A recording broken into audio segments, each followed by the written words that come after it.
Om Shanti. Good morning आप सभी बाबा के रूहानी फरिश्तों को, प्यारे प्यारे बहनों और भाइयों को। आशा करता हूं आप सब सकुशल होंगे, सपरिवार सहित। इसी मंगल कामना के साथ आज की मुरली का सार प्रारंभ करते हैं। आइए सुनिए। 19/6/2025। मीठे बच्चे, तुम अभी ईश्वरीय औलाद बने हो तो तुम्हारे में कोई आसुरी गुण नहीं होने चाहिए। अपनी उन्नति करनी है, गफलत नहीं करनी। दुनिया में भी गफलत करने वाले गफलत ही करते रह जाते हैं, जीवन उनका जीरो हो जाता है।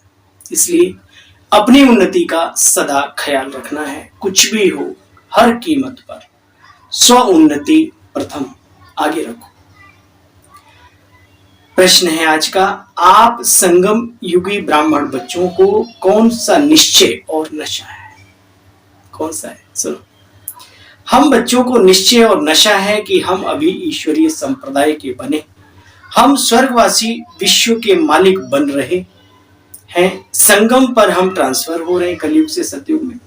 आसुरी औलाद से ईश्वरीय औलाद बन 21 जन्मों के लिए स्वर्गवासी बनते हैं। इससे भारी और कोई प्राप्ति वस्तु हो नहीं सकती, है ना? कितनी बड़ी चीज है, इससे बड़ा और क्या हो सकता है। ओम शांति। बाप बैठ बच्चों को समझाते हैं। अक्सर करके मनुष्य शांति को पसंद करते हैं। घर में अगर बच्चों के साथ खिटखिट है, अभी आपको आवाज आई होगी, बाहर की दुनिया में किसी न किसी तरीके की खिट खिट ठक ठक, कोशिश करता हूं आपको क्लियर साउंड पहुंचे, फिर भी कुछ न कुछ होता रहता है। तो बाबा कहते बच्चे, हर मनुष्य आत्मा को क्या प्रिय है? शांति, एकांत। तो बाबा ने कहा बच्चे, घर में अगर बच्चों की खिटखिट है तो अशांति होती है। तुम बच्चे यहाँ शांति में बैठे हो, बाबा के मधुबन में जानते जाते हैं, वहां तो कोई इस प्रकार का कोई वातावरण है नहीं। शांति ही शांति है, पवित्रता ही पवित्रता है। तुम मीठे बच्चे समझते हो हम अभी ईश्वरीय संतान है, तो हरदम खुशी रहनी चाहिए। देखो बच्चे, सुख धाम है सतयुग, कलयुग है दुख धाम। तुम बच्चे अभी सतयुग से धीरे धीरे कलयुग में आए, अब कलयुग से सतयुग में जा रहे हो, मनुष्य से देवता बनते हो।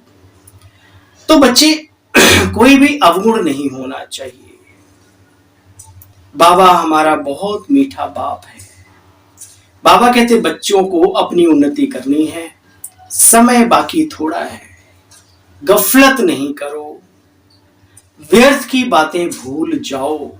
बाप को जितना जितना याद करेंगे उतना विकर्म भी विनाश होंगे और सद्गुण भी धारण होंगे। यह भी जानते तो हो, आखिर मरना तो सबको है।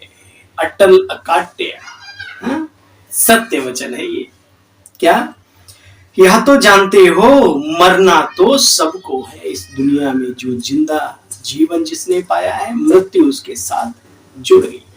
ये बात हमें कितनी ताकत देती है, कितना निर्भय बनाती है, कितना निष्पक्ष बनाती है ना? इसलिए किसी ने बहुत सुंदर कहा, मौत को पाकर मौज को पाकर मौत को ना भूले बंदे मेरे, है ना?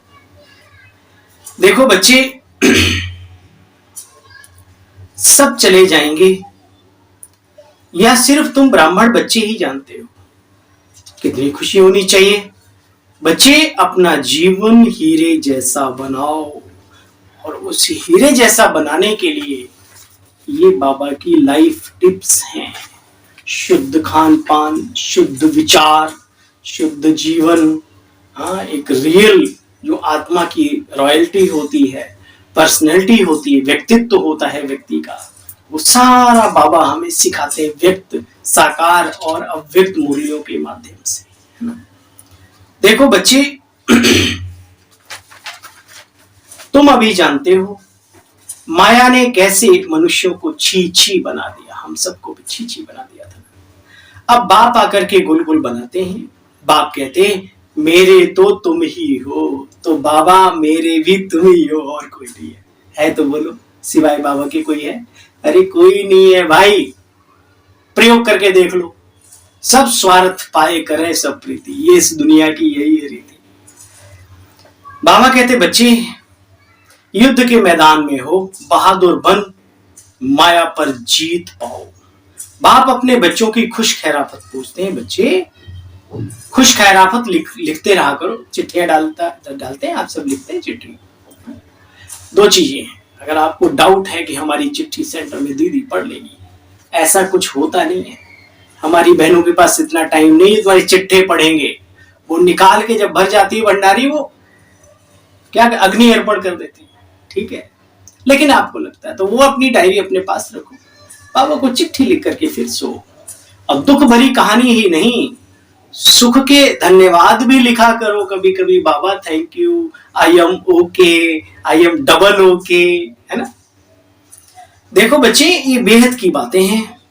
यहां तुम बच्चे योग बल से कर्मेंद्रियों पर जीत पाते हो, तो अच्छी तरह पुरुषार्थ करना चाहिए। कर्मेंद्रियां ऐसे वश करनी है जो जरा भी कुछ चंचलता ना हो। बच्चे, सती हुई दुनिया में कोई चंचलता की बात नहीं होती, तो संस्कार तो नहीं से धारण करने।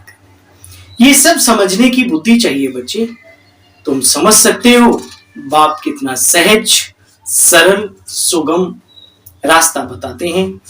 भल कितनी भी अहिल्याएं कुब्जाएं हो, सिर्फ 2 अक्षर याद करने हैं, बाप और वर्षा, अल्फ और बे। और संग तोड़ एक संग जोड़ना है, जरा ख्याल तो करो, जरा ख्याल तो करो। तुम्हारे लिए बाबा कहते हैं बच्चे कितने सुंदर स्वर्ग लेके आया हूं। मीठे मीठे बच्चों को बाबा कहते बच्चे मुझे याद करो, बाकी सब भूलते जाओ। ये राजाई का मक्खन तुम बच्चों के ही भाग्य में है। जरा ख्याल करो कैसे यह खेल की रचना रची। तुम सिर्फ बाप को याद करते रहेंगे और सुदर्शन चक्रधारी बनेंगे तो चक्रवर्ती राजा बन जाएंगे। अभी तुम बच्चे प्रैक्टिकल में हर बात के अनुभवी हो, अनुभवी। बाबा कहते हैं मीठे बच्चे, मैं कल्प आता हूं, पूरे कल्प में एक बार आता हूं, यानी कल्प आता हूं, कल्प आता हूं तुम बच्चों को श्रीमत देने के लिए, पुरुषार्थ कराने के लिए। श्रीमत मिलती है श्रेष्ठ बनने के लिए। कितना खुशी में लाते बाबा। पूरा वर्षा लेने में माया बहुत गफलत कराती है, परंतु तुम्हें उस फंदे में फंसना नहीं। कराएगी जरूर, बाबा कहते तुम्हें उस फंदे में फंसना नहीं। कुछ भी बहुत बड़े बड़े तूफान आवेंगे, तो बड़ा बड़ी प्राप्ति अभी तो है। अगर ये समझ के चले कि प्राप्ति कितनी है, तो तूफान भी तोहफा बन जाते हैं। बहुत सुंदर लग्जरी गाड़ी में बैठे हो तो उबड़ खाबड़ खड्डे भी आनंद देते हैं। इसलिए ऊंची स्थिति में रहो हमेशा, तूफान तोहफा बन जाएंगे। उसमें भी बारिशों पर ज्यादा माया वार करती है। जो उच्च क्वालिटी का पुरुषार्थ करके प्राप्ति करने वाले हैं, तो नेचुरली है पहलवान से पहलवान ही लड़ेगा, मक्खर मक्खी तो नहीं लड़ेगी, है ना। रुस्तम से रुस्तम हो माया लड़ती है। जैसे वैद्य दवाई देते हैं तो बीमारी बाहर निकल कर आती है बच्चे।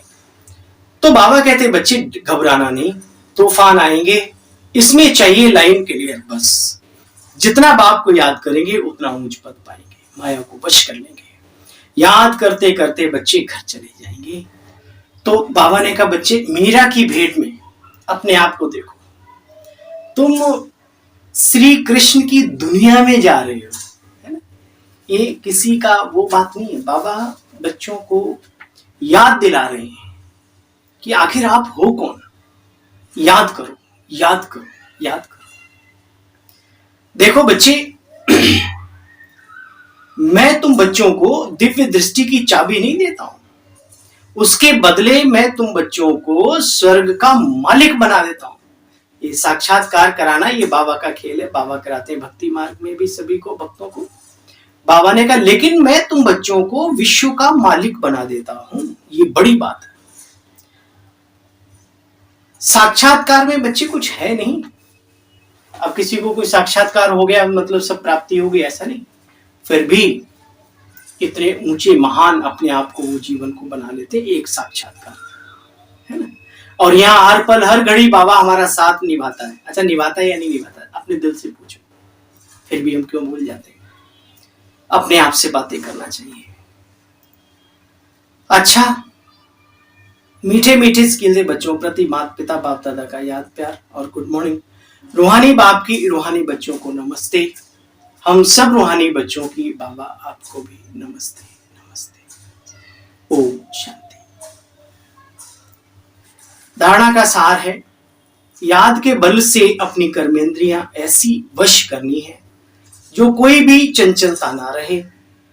टाइम बहुत थोड़ा है, इसलिए अच्छी रीति पुरुषार्थ कर माया जीत बनो। बाप जो ज्ञान देते हैं उसे अंतर्मुखी बन धारण करना। कभी भी आपस में लून पानी नहीं होना बच्चे। बाप को अपनी खुश खैराफत का समाचार जरूर देना है, ठीक है? ये आदत पक्की करो, बाबा को हर रोज का समाचार, बाबा आई एम ओके, ठीक है? अच्छा, वरदान है, कल्याणकारी वृत्ति द्वारा सेवा करने वाले सर्व आत्माओं की दुआओं के अधिकारी भव। वृत्ति कल्याण की चाहिए। सुनो, कल्याणकारी वृत्ति द्वारा सेवा करना यही सर्व आत्माओं की दुआएं प्राप्त करने का साधन है। जब लक्ष्य रहता है कि हम विश्व कल्याणकारी हैं, तो अकल्याण का कर्तव्य हो ही नहीं सकता। वाह, थैंक यू बाबा। जैसा कार्य होता है वैसी अपनी धारणाएं होती हैं। अगर कार्य याद रहे तो सदा रहम दिल, सदा महादानी बनकर रहेंगे। हर कदम में कल्याणकारी वृत्ति से चलेंगे। मैंपन नहीं आएगा बच्चे, निमित्तपन याद रहेगा। ऐसे सेवाधारी को सेवा के रिटर्न में सर्व आत्माओं की दुआओं का अधिकार प्राप्त हो जाता है। स्लोगन है, साधनों की आकर्षण साधना को खंडित कर देती है। जो हमारा प्रभु से प्यार है, जो लगन है, अगर साधनों की चाहत अंदर में ये भी हो, ये भी हो, ये भी हो, ये भी हो, तो फिर साधना को खंडित कर देती है। साधनों की आकर्षण साधना को खंडित कर देती, इसलिए अपने आप को सेफ इशारा है। आत्मिक स्थिति में रहने का अभ्यास करो, अंतर्मुखी बनो। डिटेल है इसका। अंतर्मुखी आत्माएं 3 प्रकार की भाषाओं के अनुभवी होते हैं। नैनो की भाषा जानते हो, नैनो ही नैनो में इशारा हो गया, है ना, ये दिल तुम्हारा हो गया, ऐसे बोलते हैं ना, आंखों ही आंखों में। दूसरा है भावनाओं की भाषा, फीलिंग, वो भी। तीसरी है संकल्पों की भाषा, थॉट। यह 3 प्रकार की भाषा रूहानी योगी जीवन की भाषा है। जितना जितना आप अंतर्मुखी स्वीट साइलेंस स्वरूप में स्थित होते जाएंगे, उतना इन 3 भाषाओं द्वारा सर्व आत्माओं को अनुभव करा सकेंगे। अब इसी रूहानी भाषा के अभ्यासी बनो। नैनो की भाषा, भावनाओं की भाषा और थॉट, विचारों की भाषा, ठीक है? तो तीनों प्रकार की भाषाओं को अपने जीवन में धारण करने वाले राजयोगी आत्माओं को अपने इस भाई की ओम शांति। कल पुनः मिलते हैं बाबा की मधुर मुरली का सार लेकर। तब तक के लिए डबल डबल